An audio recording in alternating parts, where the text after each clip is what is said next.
Hey there, my name is AJ Pickett and I make videos about role-playing games, and lots of them. I upload twice a week with a live stream every weekend. You can also find me on Subscribestar, Patreon and Discord, Facebook and Twitter. Also, there is an option to join the channel as a member, and I welcome any questions and comments that you have in the comment section down below, including suggestions which you might have for future videos that you'd like to see. If you like this video or this channel, as always, hit that like button if you would be so kind, and subscribe to the channel and hit that notification bell so you can catch me on my live streams. Finally, I get around to remaking my video on the roc, the legendary gigantic birds from mythology, adapted and included in Dungeons & Dragons lore since way back. On the world of Toril, rocs exist across the entire planet, so much of which is largely unexplored and unknown. So there are no doubt specific breeds of the roc which exist on the continent of Aussie that we know nothing about, and I'll be talking about the 3 breeds native to Zakhara, but the original stock and the oldest breed of roc can be found in the frozen north of the continent of faerun, where some 20,000 years ago the god and all-father of the true giants, Annam, created these enormous birds specifically to hunt down and kill dragons. Rocs are really big. They have the same general dimensions when fully grown as a Boeing 747 jet plane. Their wingspan is 200 feet from tip to tip, and they have the lift capacity to snatch up huge creatures in their talons as their prey. And that's good news for your average humanoid. We just aren't big enough for them to bother hunting us. They might consider snacking on some livestock, but unless the farmer gets too close, they're likely to avoid the roc's attention. Also, forget about the idea that the roc comes swooping in and carries off a living cow or horse in its talons that you can rescue later. The average cow has about 15 hit points in D&D. A single strike from the talons of the roc is going to inflict 46 plus 9 piercing damage. That cow is going to get skewered and die instantly. Same for most horses. And while a fully grown elephant may survive the first hit and kick up quite a formidable struggle as it leaves the ground using its strength of 22 to try and break the restrained condition, it's already going to be 60 feet in the air and climbing. When is the last time you saw an elephant leap off a tall building and walk away? Yeah. No, the largest creatures on the face of Toril have very good reason to fear the roc, and that's one of the arguments I often make for why there are so many top chain predators on the world of Toril, because there's other things that eat them. Despite their enormous size, the faerunian roc is still just a bird of prey, and they're not overly complex in their behaviour. They don't need to be. What they do is swoop out of the clouds and murder something, and they're very good at it. And most other creatures don't pose much of a threat to them, so they're utterly fearless. They do have a wider range of hunting methods than other birds of prey simply because they hunt down whatever prey is large enough to give them a decent meal, and they don't have to specialise in one specific prey group because they simply don't have any other significant competition that they don't also eat. So they dive out of the cloud cover and slam into a large drake or a wyvern like a falcon taking out a dove in midair. They can sweep across the surface of the sea of moving ice and snatch up massive polar bears, or skim the waves and grab a breaching whale just like a bald eagle grabs a full-grown salmon from a lake. They don't always have to kill the prey on the first strike or let it go in midair and let it die from the fall. They can also just grab a creature, hold it in those talons and tear it open with their beak when they're flying. There's nothing in the rules that says they can't do that while they're also in the air, which is very bad news if you are the creature that's being eaten and you are needing to get rescued, because with a normal flight movement rate of 120 feet, they're very difficult to chase, and if they pause the eating to put on some real speed with a dash action, they can move at 240 feet per round or 27 miles per hour, which I know, at first glance this seems really slow, but at that speed they still have full maneuverability and climb rate, and they can move at 27 miles per hour directly up in the air with a downwash of air directly under the roc with the same effects as a gust of wind spell. And if the roc is up in the air already, it can simply fall in a controlled dive at a speed of between 100 and 150 miles per hour, and its long distance gliding speed, climbing to high altitude using thermals and riding air currents with a minimum of effort, can cover distances far greater, far faster than the listing for its speed on the stat blocks would imply. The stat block speed is for round-to-round tactical combat over small areas such as scrabbling around and fighting with some little humanoid adventurers. If you want to double check my math there, go and Google the flight speeds of the Golden Eagle. I did, and you'll see that they actually closely match what the roc is capable of as it's listed in the Monster Manual, but the Monster Manual neglects to elaborate on other aspects of its flight capabilities.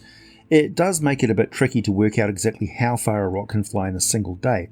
I think if they were chasing a dragon, the dragon would probably not match the short-range speed of the rock, but over great distances the dragon would win endurance contests for sustained flight over, it's open for debate.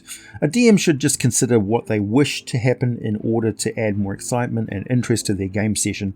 The actual mechanics and specifics of gargantuan creatures flying long distances is otherwise pretty pointless and dry. Don't lose sight of the narrative and why you have these things in your game in the first place. Faerunian rocks are dark brown to golden, particularly on the tips of the wings and the tail feathers. Some have crests and feathers on their heads, some don't. Rock feather is actually quite valuable. They are used in the production of magic broomsticks that can fly and in making Quell's feather tokens, plus they are just damned impressive in size. Being fanned by a giant feather is an excellent display of wealth and prestige to a Pashar of Kalimshan, for instance. Smaller feathers can be worn in hats. They have hundreds of uses really. They can also float, so a large feather can function as a lightweight raft or a canoe. Rock feathers are fairly abundant near rock nests, of course. They pick a spot large enough to pile up several full-grown trees in a location as inaccessible from the ground as they can find. They tend to carry prey back to the nest to feed themselves and their chick, so there may be horse saddlebags, broken carts once pulled by oxen, ivory elephant tusks, and all sorts of treasures scattered around the place. They're not interested in anything that their prey might be carrying or wearing, so it just rests where it falls. The egg of the rock is at least 6 feet tall, spotted, and a deep green colour. A nest can hold as many as 5 eggs, though it's more common that there be only 2 or 3 eggs. Chicks will stay in the nest for 6 months until they are ready to fly and hunt on their own, and while they are in the nest, their parents will defend them to the death, particularly the Zakhara rocks. Rocks will tolerate their own offspring in their 10-mile immediate vicinity for a while, but will drive them off after a year or so and they are ready to raise another brood. Attrition in their younger years is pretty high and most rocks don't survive to adulthood and breeding age, but those that do can live for centuries. The eggs can fetch hundreds of gold pieces each, but they are extremely dangerous to collect and very difficult to transport, and while the demand for them as magical components is high, they very rarely reach the market, and live eggs must be kept warm or they will perish. So transporting them is doubly difficult. Rocks found in the southern lands of Zakhara are different in quite a few important ways. First, they are a lot more intelligent than their northern cousins and more colourful. Though not as gaudy as a parrot, they do have distinctive colour patterns. Wings are usually a shade of green or gold. Females have a brilliant white breast. The massive beaks range in colour from ivory to bronze. The colour of the Zakharan rock's wingtip feathers is actually a good way to differentiate from a distance between the 3 rock breeds found in Zakhara, aside from noting the obvious extra head that the 2-headed rocks possess. Common rocks have crimson coloured wingtip feathers. Azure feathers indicate a great rock, and 2-headed rocks have jet black wingtip feathers. The males, the colour of the crest on the males matches the wingtips on the different species. It's possible to find rocks with feathers of pure white, black, or even red. Both the common rock and the 2-headed rock measure 60 feet or 18 metres from beak to tail and have a 120 foot, 36 metre wingspan. In contrast, the Great Rock measures an astonishing 120 feet or 36 metres in length with a 270 foot or 82 metre wingspan, making them rivals or certainly predators of creatures as large and mighty as dragons of gargantuan size. Rocks typically eat 3 times per day, and the enormous meal sizes are one of the reasons why it's quite impractical to keep one of these as a riding animal or war beast. Which is not to say impossible, or the fact that they don't exist as such in certain locations, usually legendarily. As I mentioned, Zakharan rocks are a fair bit more intelligent than Faerunian rocks. They can understand languages and use complex tactics like dropping boulders on sailing ships from above or bombarding structures in order to soften them up before you land and tear walls and roofs apart to get at the tasty morsels inside. 2-headed rocks don't have 2 different personalities like a Eton. They are a bit more quirky and intelligent. For example, they use their gold that litters their nest to decorate it as shiny displays of trinkets in order to attract a mate, but that's as far as the value of such items extends for them. In Zakhara there exists another rare species called the Simurg, which looks like a 20-foot tall giant eagle with 4 great wings and a human-like head. They are highly intelligent pacifists who can cast spells, including a shape-changing ability, and can actually hypnotize creatures by spreading their wings. They are known as the king of birds, and their plumage is very highly valued. These creatures are of a lawful good alignment, and the reason I mention them is that they are often raised in remote mountain cavern nests, particularly in forests, and aggressively protected by rocks, as though they were the rock's own offspring. The reason for this is that Simurgs exert a powerful charisma over all other bird species, which is, well, many of which will follow them around like admirers, and they can make for some pretty interesting flocks of avians.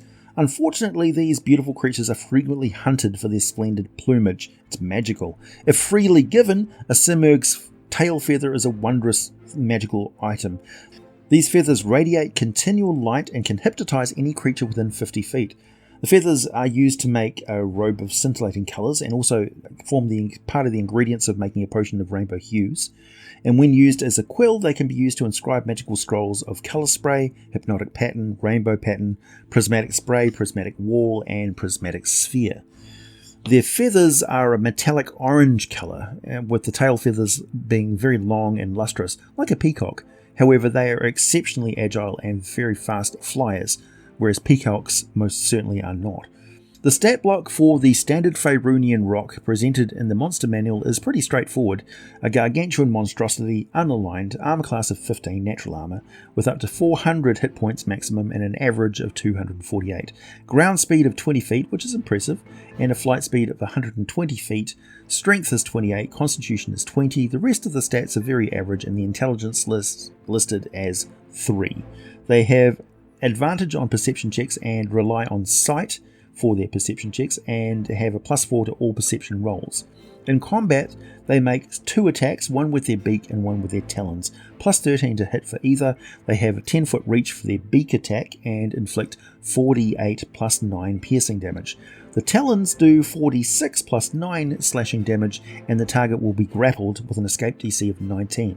And it says the rock can't make additional talon attacks while a creature is restrained in its claws. Well, it has 2 legs, and it doesn't take 2 of them to hold one human-sized victim, so use a bit of common sense.